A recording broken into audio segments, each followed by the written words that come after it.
الحمد لله رب العالمين والصلاة والسلام على أشرف الأنبياء والمرسلين نبينا محمد وعلى آله وأصحابه أجمعين أما بعد. In our previous class we were discussing the issues related to الشرط الرابع with regards to the fourth condition. The author, he mentioned رحمه الله تعالى رفع الحدث وهو الوضوء المعروف, removing the hadith. And we've seen some of the details with regards to the hadith, and that the hadith is two types, the major and the minor, and the obligation for removing the minor hadith is the wudu. And this is what the author, he's referring to here in this particular work, rahimahullah ta'ala. And as for the major hadith, then the obligation to remove that is the ghusl.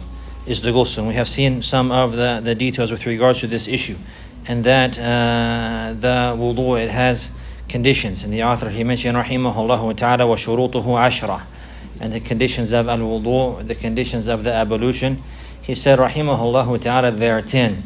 And we have taken a number of them in our previous class, walillahi alhamd. Al-islamu wal-aklu wal-tamyiz wal-niyatu wa-istishabu hukmiha bi-alla yanwiya qat'aha hatta tatimma taharatuhu وانقطاع موجبين. These are the conditions that we had taken in the previous class. The intention, and that the contingent, the intention, it must continue from the beginning of the ablution until the end, without intending to break it or invalidate it. Without intending to break or invalidate the intention, it must continue. Istishabu hukmiha. And then he mentioned rahimahullah ta'ala wanqita'u mujiban, and likewise that the reason for the obligation of making wudu, it must cease, and meaning that the hadith, it must stop.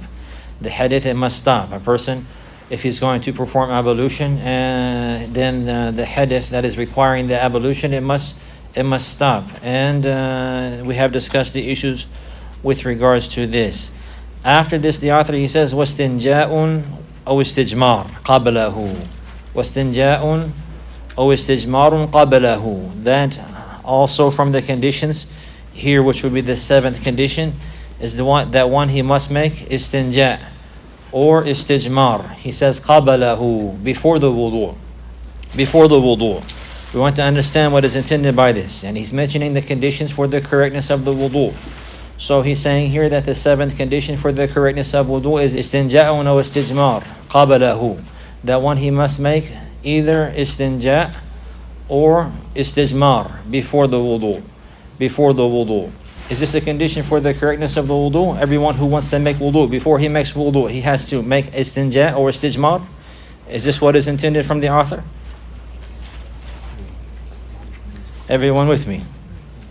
A person al-istinja' what is istijmar? This is related to qada al-haja. A person relieving himself, number one or number two, relieving himself, with regards to the urine or with regards to the feces. So if he cleans the impurities off of himself with water, this is called istinja'. Yastanji, bil ma'. And if he were to remove the impurities with a stone or something that would take the place of a stone, like tissue, and the likes like this, then this is called al-istijmar. Yastajmir bil-awraq. Yastajmir bil-awraq. The origin with regards to this, yastajmir bil-hajar or bil-hijara, that a person who removed the impurities with the stone, but likewise using the paper and the likes. This will also be considered istijmar. So the author, he's saying for the correctness of the wudu, there must be istinja or istijmar before the wudu. So do we understand from that, before every wudu, that we have to make istinja or istijmar?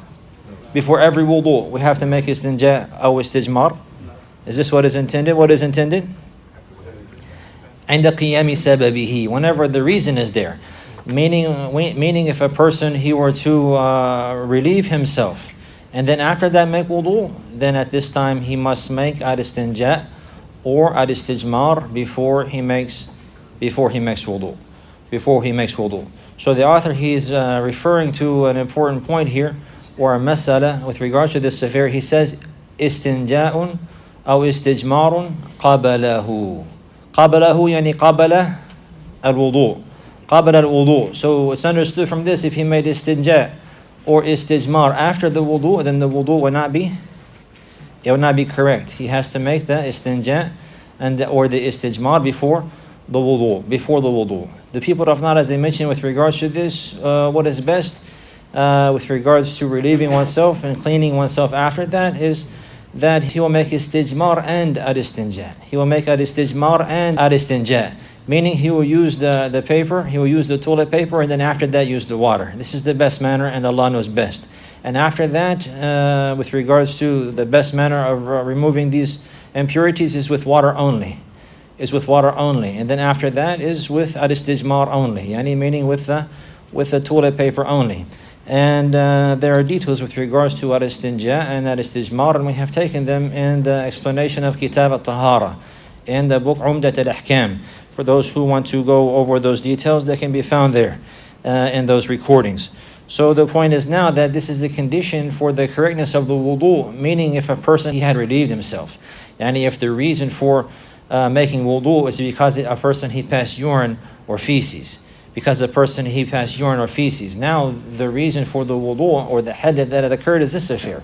So now he must not make wudu until he made al-istinja or al-istijmar. So to understand the issue, for example, if a person, he were to pass urine, akramakumullah, and then stand up after that, and then go and make wudu, and without making istinja, without using water at all, or any toilet paper. He passed urine, and then he went and immediately made wudu. And then he went back, without touching his private parts, he put water and removed the urine.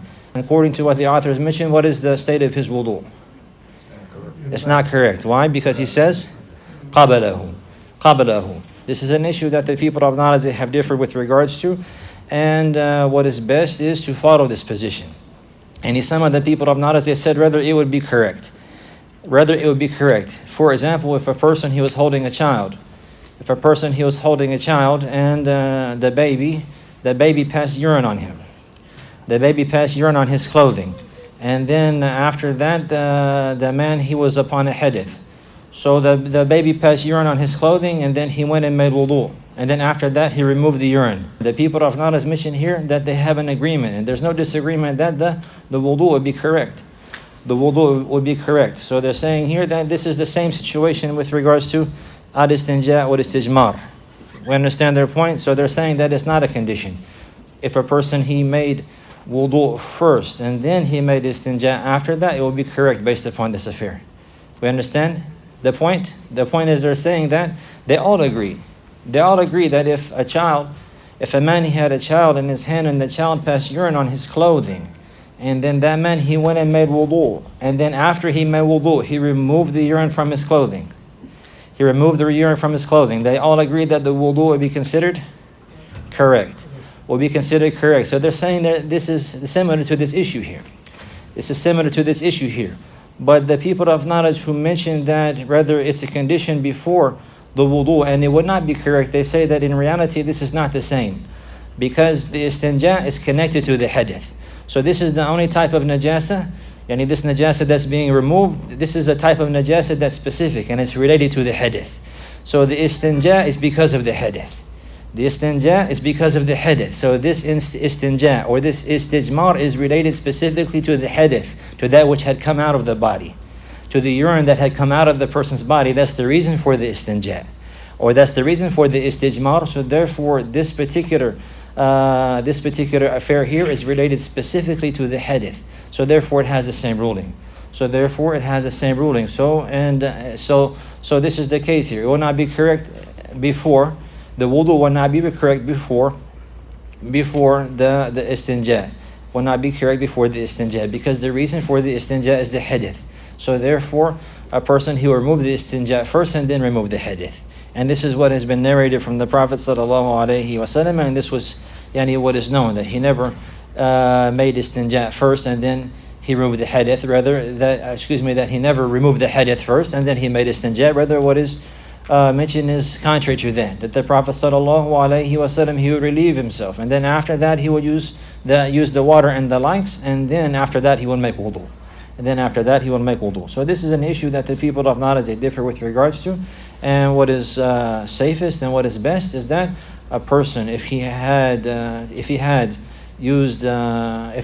relieved himself, then he should not make wudu until after first cleaning himself. And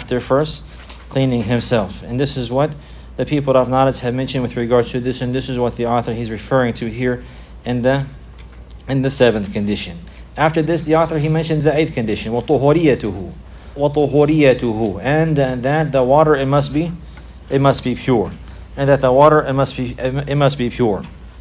Al-ma' al-tahur, the people of knowledge they mention, huwa al-ma' al-baqi ala asli khilqatihi, the water that's remaining in the manner that it was created. The water that remains in the natural state that it was created, this is called al-ma' al-tahur. Al-ma' al-tahur. Wa al-ma' al-tahur, this water here, its attribute is that it's mutahhirun, it's tahirun fi nafsihi wa mutahhirun li ghayrihi. Tahirun fi nafsihi ومطهر لغيره. الماء الطهور هو الماء الذي يكون طاهرا في نفسه مطهرا لغيره. It's a type of water that is pure in itself and it purifies. It's in itself it is pure. And likewise it purifies. Meaning that it removes the najasa. It removes impurities. And likewise it will remove the hadith. So the water is two types, ma'un tahur and ma'un najis. The water that is pure and the water that is impure. So the condition of the wudu is that the water is pure. So if a person he made wudu with water that is impure, and meaning water that is mixed with najasa, mixed with an impurity, mixed with feces or with urine and the likes like this, then this wudu will not be correct. Because al-ma' al-najis la yarfa'u al-hadith. La yuzil al-najasa wa la yarfa'u al-hadith. It doesn't remove the najasa. So you cannot remove najasa with najasa. A person, he cannot remove impurities with impurities. And likewise, the hadith will not be raised with water that is impure. With regards to the water, the people of knowledge, they mention, the definition of the pure water is al-ma' al-baqi ala asli khilqatihi, the water that remains in the natural state that it was created. Al-ma' alladhi lam yataghayyar bi najasa. It's the type of water that was not changed by najasa. The name water is still used for this substance. The name water, this is still the term used for this substance. So for example, if a person he had water, that is pure water, and then a drop of lemonade got in the water. At this time, the water, maybe it will change colors lightly, or even it could change slightly the taste. But if a person seen it, he would say, this is water. This was water, a drop of lemonade fell into it. But he still considers it water, and it's still considered water. So this water here, it's allowed to make wudu with it, and likewise to remove najasa. We understand the point here. It's still considered water, and in this state it will still be considered pure and purifying. But if a person he had the water and then he poured lemonade to it, and like for example a cup of lemonade, not a drop of cup until now it changed. Now it's not considered water anymore. It has been overcome by the lemonade. The lemonade had mixed with it so much that now a person he will see it and he will not say that's water. He will say that's lemonade. So lemonade is not a means to purify. It's not considered water anymore. It's considered tahir because lemonade is tahir. Lemonade is pure. But it will not purify. So a person, he cannot use lemonade to remove najasa, to remove impurities. And he cannot use lemonade to raise the hadith. So the water that remains in the state of water, even if it's something that's pure, like lemonade for example, or like apple juice for example, a drop came into a big pitcher. Possibly the color might change slightly yellow.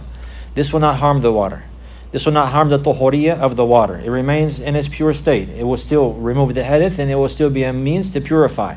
But if enough of that substance, if enough of the apple juice or the orange juice or the likes like this came into the water until now it changed from being water into being orange juice or being a type of juice, at this time it's not tahur anymore. Now it's just considered tahir and it's not water anymore. Likewise, now it will be considered juice. Likewise, a person, if he had a large pitcher of water, it's pure, it's considered tahur. meaning that it will remove impurities, and likewise it will lift the hadith. If a drop of coffee came into it, black coffee, possibly likewise the color could change slightly. But then if a person, he looked at it, it's still considered water. It's still considered water. It's just considered water that a drop of coffee came into. So it's still considered water. So the water here is considered tahur. It's allowed to make wudu with it and likewise to remove impurities. But if a person, he poured enough coffee into the water until now it changed. It's not water anymore. Now it's considered coffee. A person, he will see it and say, that's not water, that's coffee. This will not remove the impurities, nor will it raise the hadith. So this is what is intended here. So this is with regards to the water that's mixed with something that's pure. The water that's mixed with something that is pure. Likewise, if there is like a large bucket of water or a large container of water outside or a pond and the likes like this, and some leaves fell into the water and the water changed slightly its color or changed slightly its taste and the likes like this because of the leaves and something from the natural environment that is in itself pure, and then it slightly changed color but it's still considered water. Likewise, this is still tahur. It's still tahur. Ma'un tahur, meaning the ma that is pure in itself and it purifies, meaning that it's allowed to remove the impurities with it, the physical impurities, and likewise to lift the hadith. So this is called al-ma al-mutaghayyir bil-mujawara. So this will not harm the water likewise. The person, he didn't have any water except for a bucket of water that was outside, and then some leaves fell into it. And it changed color slightly. He didn't have any other water but this water, and the time for prayer came. It's an obligation to use it to make wudu, and it will remove his hadith. It's pure and it's purifying. It's pure and it's purifying. This is with regards to the water that is pure in itself and purifying, that it's mixed with something that is pure. As for the water that is originally tahur, originally is pure and purifying in itself, and then it's mixed with an impurity. For example, we have a large bucket of water, similar to what is before, not a drop of lemonade, rather a drop of urine. A drop of urine falls into the bucket, and now it changes color because of the urine. This water now is considered najis. Is considered najis. It's impure. Even if it was only one drop. But the water changed color, or it changed scent, or it changed taste. Because of that impurity, now the water is corrupted and not pure anymore. It will not raise the hadith, nor will it remove impurities. The Prophet ﷺ, he said, "Al-ma'u tahurun la yunajjisuhu shay." That the water is pure. Nothing will make it impure. And this narration is authentic on the Prophet ﷺ. There's some other wordings of this narration likewise. And the Prophet ﷺ said, إِلَّا مَا تَغَيَّرَ لَوْنُهُ أَوْ طَعْمُهُ وَرِيحُهُ بِنَجَاسَةٍ تَحْدُثُ فِيهِ. The water remains pure, except if its color or scent or taste is changed by najasa, then this one will become impure. And this narration is weak with this extra wording. But the people of knowledge, they have a consensus that the meaning of this wording is true. The meaning of this wording is correct. So therefore, based upon that, the evidence here, or the basis for the evidence here, is not the hadith, rather it's the consensus, the ijma'. So the water that is pure, that is changed from being pure, its color changed, or its scent changed, or its taste changed because of an impurity, it is impure, and it's not allowed to make wudu with that, and it's not allowed to use that to remove impurities like feces and urine and the likes of these affairs. So this is the issue with regards to tahuriyah and ma, that the water, it has to be tahur. And if it is not tahur, then it will not remove the hadith. After this, the author, he mentions the ninth condition, ibahatu al-ma, that the water, it must be permissible. And this is with regards to the water itself. It must be allowed and permissible. Meaning that if a person, he were to go and steal a bottle of water, he were to go into the store and look around and wait for the clerk to not look, and then he'll steal a bottle of water. He'll steal a bottle of water while he's not looking, put it in his pocket and leave, and then go outside and make wudu with it and pray salat. Based upon this issue here, what the author, he's mentioning, that this is a condition for the correctness of the prayer will not be correct and it will not be accepted. The wudu will not be proper. Because the wudu will not be proper. Because the water, it must be allowed and permissible. Likewise, if a person, he were to take the water unlawfully from somebody, he were to take it like forcefully, he were to go to somebody and take their water from them unrightfully and with force as well, the ruling is the same. Whether it's al-ma' al-masruq or al-ma' al-maghsub, whether he took it with force or whether he stole it when the people are not looking, this is all considered the same. So this is something here that the al-madhhab al-hanbali, they have mentioned specifically. They have mentioned specifically, min mufradat madhhab al-hanabila. This is from those issues that the Hanbali madhhab has mentioned specifically, contrary to the other madhahib. Whenever we study fiqh, and generally we study the madhahib al-arba'a, the four madhahib of Abi Hanifa and Imam Malik and Imam Shafi'i and Imam Ahmed, rahimahumullah ta'ala. But likewise, there are other madhahib as well and other a'imma that are well known that we will study their fiqh as well. But these are the main madhahib that have remained. So many times you will find that they have differed. And sometimes one will be in agreement with another, or there'll be two of them in one opinion and two of them in another opinion, or they will all be of the same opinion. And sometimes you will find that three of them will be of one opinion and one of them will be different from them. So in this case here, whenever one of the madhahib has taken an opinion contrary to the other madhahib, whenever in a particular issue, they call this mufradat al-madhhab. Mufradat al-madhhab, from the things that this particular madhhab has taken as a position, is singled out alone with that. Meaning that they are not in accordance with the other madhhab in this issue.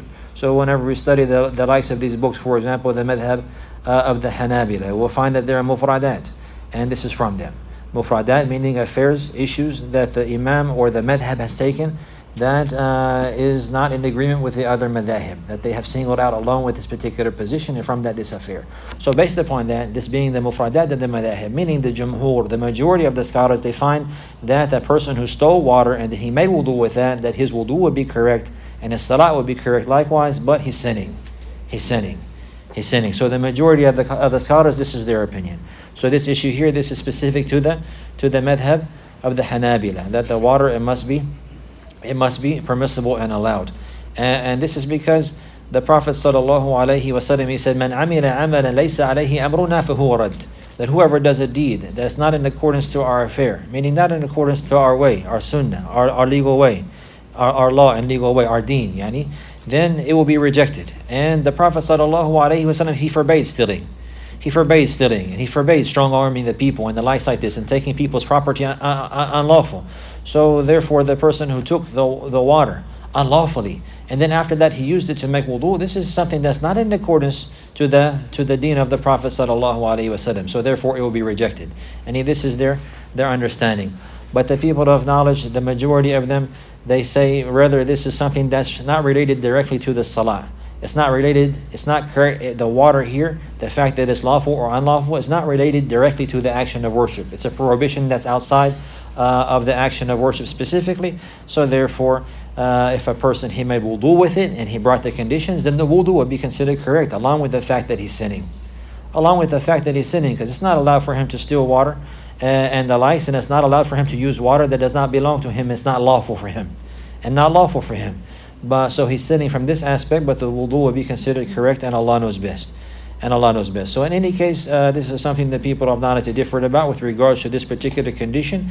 And no doubt, a believer, he should not steal anything, and especially he should not steal anything and then after that strive to seek nearness to Allah by way of that thing. So it's from the foul understanding that some people, they will disobey Allah and claims that they will obey Allah, and he disobeying Allah in order to obey Allah. Like the woman, she will travel without a mahram in order to make umrah, for example. She's committing an action of disobedience and seeking to draw near to Allah Azza wa Jal. So in the similar case, a person, he will steal water from somebody else and take it unlawfully and then make wudu with that. Or he'll steal some clothing and the likes like this, and after that he will cover his awrah with that and pray in that. It has the similar ruling in the same issue. So this is from the position of the Hanabila with regards to this. So a believer, he should not steal water. And if the water is stolen, he should not make wudu with that likewise. There are other issues that are related to this. Likewise, some of the people of knowledge will mention al-ma' al-mawquf, the one that's a waqf. Sometimes some people, they will have water that they have set aside and they have made it a waqf, meaning an endowment. It's for drinking only. It's for drinking only. And this is known in the Arab lands, particularly in the Arabian Peninsula where it's very hot. And the likes like this, they will have coolers outside and they're for drinking only. And people who are doing good deeds, muhsinun, and they will give their money in charity, and they will set up a water cooler outside for the public. And it's made specifically for drinking only. And it's a waqf. The reward from that is going to go for that person, even after he dies, and the likes like this, so long as that water is beneficial. So they will place that water as an endowment for something specific. If they place it for something specific like drinking only, and then a person, he made wudu with that, likewise, based upon this position here, the wudu will not be correct as well. Although the majority of the scholars, they find that it will be correct, along with the fact that he's sinning, and Allah knows best.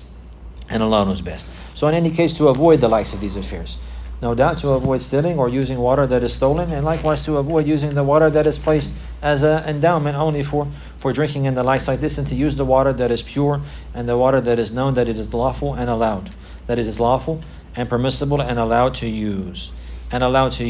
So after this, the author, he mentions the next condition, which we count as the 10th condition. Izalatu ma yamna.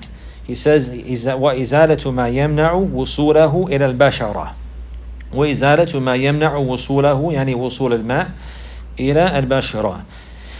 The 10th condition here that the author, he mentioned, rahimahullah ta'ala, is that one, he must remove anything that will prohibit the water from reaching the skin. Any meaning on the place, on the body part that's being washed. So the body parts of wudu, they're well known. We discuss them, inshallah, whenever we discuss the furud, the pillars of wudu and the likes like this. But those body parts of wudu, the hands and the arms and the elbows and the face and the feet to the ankles, the hands to the elbows and the face and the feet to the ankles and the likes like this. These places here, there must not be anything on the skin that will prohibit the water from reaching. The skin. All of that must be removed. So it has been collected by Abu Dawood with a chain that is authentic, that the companions, a number of them, they mention, رأى النبي صلى الله عليه وسلم رجلا يصلي وفي ظهر قدمه لمعة قدر الدرهم لم يصبها الماء فأمره النبي صلى الله عليه وسلم أن يعيد الوضوء والصلاة. That the Prophet sallallahu alaihi wasallam, he saw a man praying, and he had in his foot the portion of his foot approximately the size of a dirham, of a coin, a small portion on his foot that the water did not reach, and the Prophet sallallahu alaihi wasallam ordered him to go and repeat his wudu and to repeat the salah. The Prophet sallallahu alaihi wasallam, he saw a person praying. And he noticed that on his foot there was a place the size of a coin approximately that the water did not reach. So therefore the Prophet ﷺ ordered him to go make wudu again and to re-pray that prayer. So this is the case. So if nothing's there and the water didn't reach, or if something's there prohibiting the water to reach, the ruling is the same. So the issue with regards to the wudu is that the water, it must reach the body parts of wudu entirely, at least one time. This is going to come likewise in the furud. We discussed this affair. But the water, it must reach all of the body parts of the ablution. It must reach it entirely. So there cannot be anything on the skin that will prohibit the water from reaching the skin. For example, sometimes the women, maybe they'll have nail polish on. And the nail polish is painted on, and it's a thick substance covering the nails. And if a person were to put nail polish on and then put their finger in the water, that water will not go under the nail polish to the nails. And those nails, it's an obligation for the water to reach those nails. So this nail polish is prohibiting the water from reaching the nails. So therefore, a woman, if she made wudu like this with this nail polish on, that is actually a substance covering the nails, then the wudu will not be correct. Likewise, somebody who had paint on their skin. For example, sometimes the paint, is a thick substance, and it will go on the skin like a plastic overlaying and the likes like this, or other substances as well, concrete, so on and so forth. Maybe sometimes people are working, it will get on their skin. This has to be removed. This has to be removed entirely. Anything that comes to the skin that will prohibit the water from reaching the skin, it must be removed before making wudu. And if it's there whenever the person makes wudu, then the wudu is not considered correct. We understand this. So for example, if a person, he made wudu and then he prayed. And then after he prayed, he noticed in the bottom of his foot he had a piece of paint. He had a piece of paint that was on his foot, covering a portion of the bottom of his foot. A piece of the latex paint and the likes like this paint that is well known, that is covering a portion of his foot, even if it's a small portion. What's the ruling for his salah?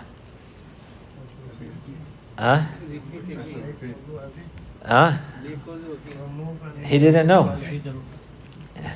He's not excused here. He's not excused here. So now he knows this issue here. He's not going to be excused for. He's not going to be excused for. Whether like this man here, the Prophet sallallahu alaihi wasallam saw, فَأَمَرَهُ النَّبِي sallallahu alaihi wasallam أن يعيد الوضوء والصلاة.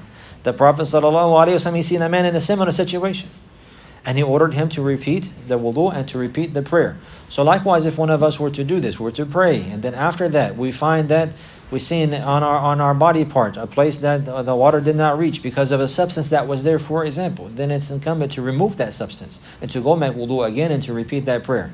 And if it was an obligatory prayer, it's an obligation to repeat it. If it was a non-obligatory prayer, it's not an obligation to repeat it, but the prayer was not accepted.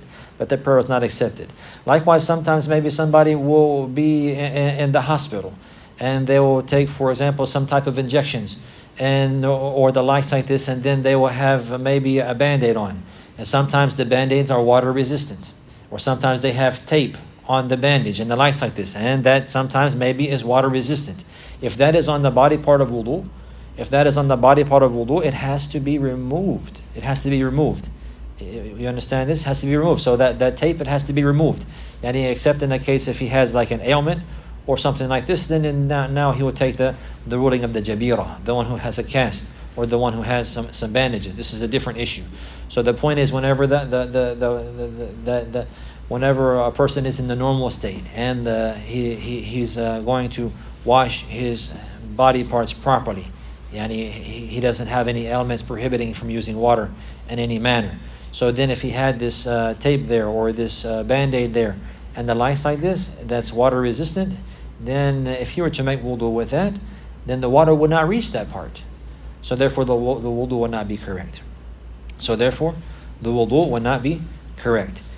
As for the hinna, that the women they may wear, then this is different. This is a different type of substance. This substance here does not prohibit the water from reaching the skin. So this is allowed. A woman, maybe she will have the hinna on and she will make wudu and it will not affect her, because this particular substance is just the color on the skin. It's not a substance on top of the skin blocking the water from reaching the skin. So the point is that any substances that will be on the skin and the places of wudu that will stop or prohibit the water from reaching the skin, this is what we're discussing now. This is what must be removed. Anybody who has other ointments and the likes like this, or like henna, maybe they have some ointment, or maybe they have some cream or other substance for medication and the likes like this they put on their skin. But a person, if he put water on top of that, it will not stop the water from reaching his skin. Maybe he has some different type of cream on his skin, or other ointments and the likes like this. But this ointment or this cream does not prohibit the water. It's not going to form a layer on the skin prohibiting the water from reaching the skin. Then it will not. This will not harm a person. Then this will not harm a person. Will you please save the questions for the end. Barakallah fikum. So the water, that which is prohibiting the water from reaching the skin, this is what must be removed. Any substance that's on the skin that does not prohibit the water from reaching the skin, this will not affect the person's wudu. What will affect the person's wudu is the substance on the skin that prohibits the water from reaching that part of the body, As for in the case of some people, maybe they're painters, for example, or maybe they're people who work outside in construction and they're facing these affairs daily. And some of them have mentioned that sometimes there are substances that are very hard to get off. Sometimes there are substances that they can get the majority of it off, but it's many times there'll be small pieces or small places on their hands or on their arm that just will not go off. And some of them they will say that it will not come off unless I cut the skin off, or unless it would be very difficult. And these small places. So the majority, they can get the majority of the paint off, or they can get the majority of the substance off. But there will be small places sometimes that's very difficult for them to get off. And they're not large places, but they're small places. And sometimes maybe a person will misunderstand this affair, and they'll think because of this, they will delay the prayer until they get home after work. Some of them, they will wait until they get home and they take a shower and they use the different solutions until they wash their hands finally, completely and entirely, and get it all off. And then after that, they'll pray all their prayers, making them up. And he's skipping all of the prayers throughout the day based upon the fact that they were not able to entirely remove all of this substance. This is wrong and not allowed. Rather, Allah subhanahu wa ta'ala, He mentioned in His book, فَاتَّقُوا اللَّهَ مَا اسْتَطَعْتُمْ. You fear Allah as much as you can. So the people of knowledge, as they mentioned in this circumstance here, for this person, he's in a situation where this is something that cannot be avoided. He will do his best. He'll make his best effort, and everything will be removed except for some small spot, one or two small places, and it's not a major place, and it's a very small place, and it's something hard and difficult to remove. So in this case, Allah knows best. This portion will be forgiven and pardoned. So he'll make wudu. He'll remove it the best that he can without being negligent. And then whatever the small part that he's not able to get, and he's not able to get, then inshallah he's pardoned for that. He makes wudu, and his wudu is correct, and Allah knows best. So the people of knowledge, they mentioned that, and this is because Allah, He says, as has preceded, فَاتَّقُوا اللَّهَ مَا اسْتَطَعْتُمْ. Fear Allah as much as you can. And likewise, it's known that many times there will be some type of dirt or filth that will be trapped under the fingernails. Maybe a person is not always able to entirely remove all of the filth under the fingernails. And the Prophet ﷺ, he didn't go to extremes with regards to this affair, whether this is something that was excused. A light amount of filth or dirt or the likes that's left under the fingernails, inshallah, this will not invalidate the wudu. The wudu, because it's something light and small, and likewise it's something very difficult to remove entirely. That which gets stuck under the fingernails. So therefore the situation is similar like this. So the people of knowledge, they say this is from those affairs الأمور التي تعم بها البلوى. And this is ويشق على الإنسان إزالتها. This is something that is an encompassing trial. It's something that's very difficult. This person is going to face it every single day. He's a painter. Or he's a construction worker, and these substances are very difficult. So therefore, if it's a light amount and it's very hard to remove it, and this is something he's facing like this, it will be excused. Like this. With regards to that dirt under the fingernail, we should not misunderstand. If a person, he had a lot of dirt under his fingernail, then this will prohibit his will. He has to clean that. We're talking about a light amount. A small amount of dirt that could possibly be under the nail, and the likes like this that could possibly be there to stop the water from reaching that portion on the finger, on the tip of the finger. And if it's a small amount. As for if somebody had filthy nails and the likes like this, then he would have to remove that. He would not have an excuse for that. So what we're talking about now is الشيء اليسير. الذي يشق إزالته. Something that is very light, and it's very difficult likewise to remove. So he will be excused for this. So those who are painters, so on and so forth, he will do his best at the time of the prayer. At the time of the prayer, he will remove that substance the best that he can, and then make wudu, and then he will pray, and inshallah his prayer is good, and Allah knows best. So after this, the author he mentioned the 11th condition and his counting is number 10, but the way that we see it here is number 11, and Allah knows best. دخول الوقت لمن حدثه دائم. دخول الوقت لمن حدثه دائم لفرضه. That the time of the prayer must enter for the one who has a constant hadith, for the one who's praying the obligatory prayer. So we had discussed this previously with regards to the issue of انقطاع موجب. انقطاع al-mujib. We discussed the issue here that from the conditions of the wudu is that the hadith it must stop. Is that the hadith it must stop. It must stop entirely, and he must make wudu. And if the hadith were to continue or to return while he's making wudu, then the wudu will be invalidated. He has to restart again, because from the conditions of the correctness of the wudu is انقطاع موجب, يعني انقطاع سبب الوضوء, the reason for making the wudu. For example, we said a person who is passing gas. He passed gas and then he started to make wudu. He started making the madmada and the gas continues. And the gas continues. So he's making madmada and the gas is coming out. And the gas is coming out. This wudu is not correct. He has to wait until the gas stops coming out entirely and then begin to make wudu. And then he has to continue without any gas until he finishes the wudu, for the wudu to be considered correct. This is what was intended by that affair. So this is a condition, that the reason for the wudu, meaning that the hadith it must stop. The hadith it must stop. But there are individuals, as we have seen, they have hadithun da'im. They have a constant hadith. They have a constant hadith. And we mentioned there are three types of people. Who remembers them? Three types of conditions. لا, the hadithuhu da'im. Three conditions. Al-istihada, the woman who has the irregular blood, and salas al-bawl, the person who has the urine that constantly drips unwillingly, istitlaq ar-rih, and the person who the gas continually comes, the gas, and he will release unwillingly likewise. So these are three conditions that are mentioned here. So if we make it an obligation upon him for the hadith to stop, then this person, his hadith never stops. This person, his hadith never stops. So for this situation, in a person with this condition, there is another requirement in place of that, and that is the one that the author is mentioning, and that is dukhul al-waqt. Dukhul al-waqt liman hadathuhu da'imun li fardihi. Liman hadathuhu da'imun li fardihi. And that is that the time of the prayer will enter for this person.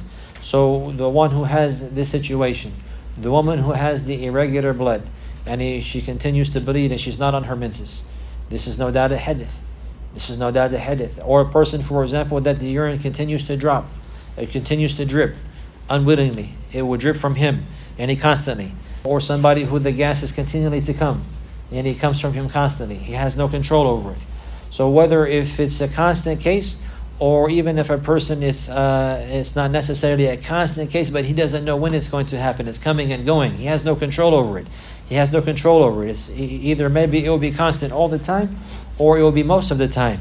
And a person, he has no control over it. Maybe he checks he doesn't have the bowl, and then he starts making wudu and the bowl comes. Or right after he makes the wudu, the bowl comes. So then if this person is going to keep going back and forth, restarting the wudu over and over and over, so it's going to be very difficult for him. So therefore there's this new condition here, and that he waits until the time of the prayer comes, and then he makes the tahara. So the person who has a constant hadith, the hadith is constant, like al-istihada, or salas al-bawl, or istitlaq ar-rih, the one who has the irregular bleeding, or has the condition with the urine, or the condition with the gas, then the obligation for this person is to wait until the time of the prayer. Is to wait till the time of the prayer enters, and then make wudu. So the woman who has that blood, and likewise the one who has that urine, then they will clean themselves. They will make istinja. And cleaning that impurity. And likewise, it's recommended to put something there, some cloth or some paper towel there, and the likes like this, or that a man, he will wrap his organ in a manner to help prohibit the impurity from reaching his clothing, and he'll do his best like this. And then after that, and likewise the woman, she'll remove that, and then she'll put some cloth there and the likes, covering to help also prohibit the blood from reaching the garment. And then after that they make wudu. Say for example at dhuhr time, they want to pray dhuhr, so they wait for dhuhr time to come, and then whenever the time enters, after that they clean their self in that area in a good manner. They take the precaution that they can by putting some type of cloth and the likes like this, or tissues there, so on and so forth, and then they make wudu. and then they remain upon tahara all the way until that prayer goes out. So in this case, they'll remain upon tahara all the way until Asr. All the way until Asr, so long as they do not do anything else to invalidate the wudu. So the issue that they have here, the woman who has that blood, the istihada, even if the blood continues to come while they're making wudu, even if the blood is coming while they're in the prayer, the one who has the urine, for example, is coming, or the gas, even if it's coming while he's making wudu, even if it's coming while he's in the salah, even if it's coming while he's reading the Quran, holding the mushaf, so long as he fulfilled this obligation here, he's considered in the state of tahara hukman. The ruling that is applied to him is that he's in the state of tahara for his condition. So he waits till the time, cleans himself in this matter after the time enters, and then makes wudu, and then they'll remain and they'll pray the sunnah, and they'll pray the obligatory prayer. They can pray the sunnah before and pray the obligatory prayer and pray the sunnah after. They can sit in the masjid, they can hold the mushaf, they can recite from the Quran. If they're in Mecca, they can make tawaf. Every action that's required to have tahara in order to perform it, this is allowed for them, even if the hadith continues. Even if the hadith continues. So the point now to emphasize is that this is with regards to their hadith specifically. So the one who has these cases here, for example, the one who has salas al-bawl, the urine is coming, if he passed gas, this would invalidate his wudu.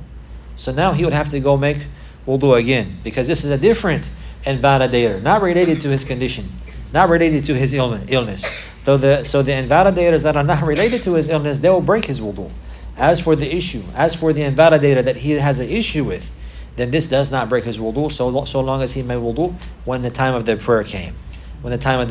So we'll say that suppose he didn't do anything to break his wudu, and he did not do any other invalidator. He made the wudu whenever the time came, he will remain upon that same wudu all the way until Asr, so long as he didn't do anything else to break his wudu. So for that whole time, he can pray obligatory, non-obligatory, he can read the Quran, everything is allowed for him. Walillahi alhamd.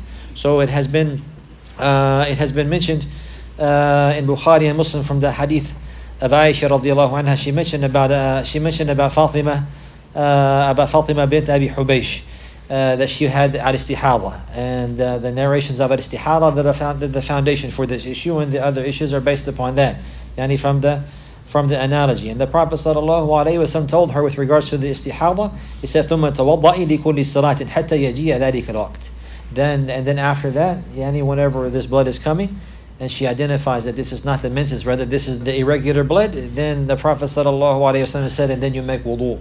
Then you make wudu for every prayer until that time comes, meaning until the time of the other prayer comes.